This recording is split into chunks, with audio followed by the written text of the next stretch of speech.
राधे राधे। आप सभी भक्तों को मेरा प्यार भरा राधे राधे।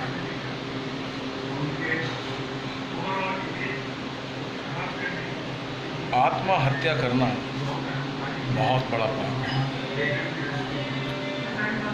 जो व्यक्ति आत्महत्या करता है उसको मेरे भगवान भी स्वीकार नहीं करते, मेरे ठाकुर जी भी स्वीकार नहीं करते। क्यों?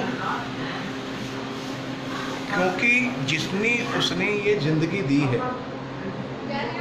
जितनी जिंदगी ये उसने दी है, उतनी जिंदगी तो आपको काटनी पड़ेगी। आपको उतनी जिंदगी तो काटनी पड़ेगी। क्यों?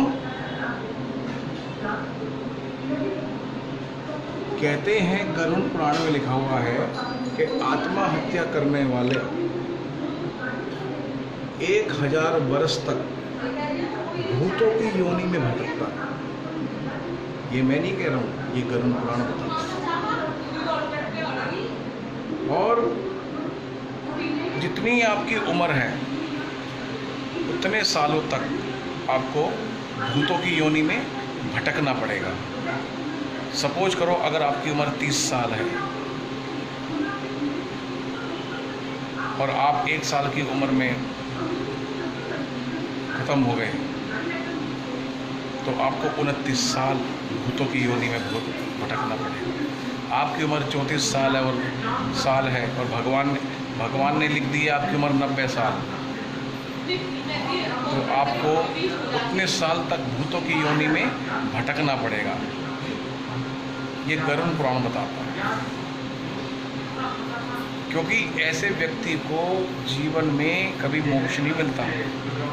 वो कई हजारों वर्ष तक 84 लाख योनियां भुगतने के बाद तब कहीं जाकर हमें मनुष्य का जन्म मिलता है।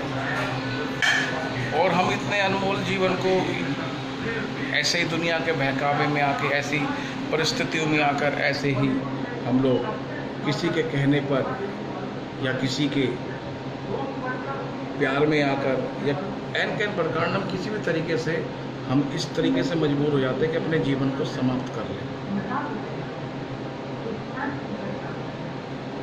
इस समय हर एक आदमी की मानसिक संतुलन खराब है, क्योंकि घर में रहकर लॉकडाउन के अंदर हर एक आदमी का जीवन जो बुद्धि है ये मलिन हो गई है। क्यों? क्योंकि उसको पता नहीं है कि बाहर क्या चल रहा है। उसे पता है कि कोरोना चल रहा है। तो इस कोरोना ने सबके दिमाग आउट कर दिए हैं, सबका मानसिक संतुलन खराब कर दिया है। क्योंकि जिसका रोज़ का खाना, रोज़ का कमाना है, उसकी तो रोटी रोजगार ख़त्म सा हो गया है। और जिसका ख़त्म हो गया है उसके 2 पैसे की अर्निंग नहीं आ रही, तो खर्चा कैसे चलेगा? तो वो इसी सोच में मरे, मतलब सोचता है कि मैं आत्महत्या कर लूँ। आत्महत्या करना कोई सोल्यूशन नहीं है। अरे ये जीवन है, ये एक संघर्ष जीवन है। इस जीवन में डट के मुकाबला करो, डट के। परिस्थिति कैसी भी हो, भगवान ने भी सिखाया। भगवान श्री राम 14 वर्ष तक वनवास में रहे, कैसे कठोर जीवन में रहे हैं। महलों में रहने वाले वो जंगल भटके 14 साल तक। उन्होंने तो कभी नहीं सोचा जीवन में कभी ऐसा।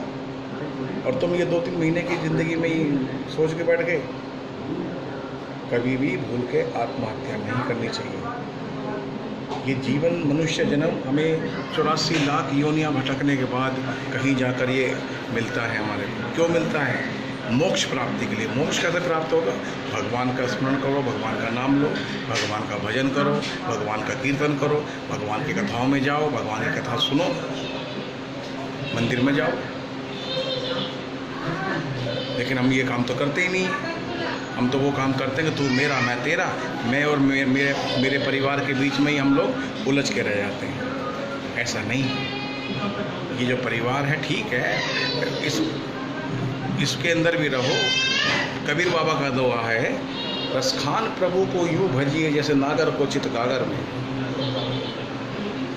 जैसा आपने देखा होगा कई बार पनिहारी होती हैं जो वो कुएं पर जल लेने जाती हैं, अकेली नहीं होती हैं, वो कई साथ होती हैं, एक साथ कई होती हैं।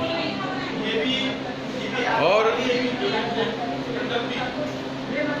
जब वो जल लेके जाती है तो एक हाथ में रस्सी होती है, एक हाथ में दूसरा हाथ में बाल्टी होती है, फिर छोटा बच्चा भी होता है साथ में। और जब वो जल लेके आती हैं तो आपस में ही बात करती हुई आती हैं, घर की, परिवार की आपस की बात करती हुई आती हैं। और सर पे क्या होता है उनका? मटका, फिर ऊपर मटकी, ऊपर छोटी मटकी, कई सारी लगातार कुतुब मीनार सा बना रखा होता है। और बहुत दूर 5-5, 6-6 किलोमीटर दूर से जल लेकर आती है,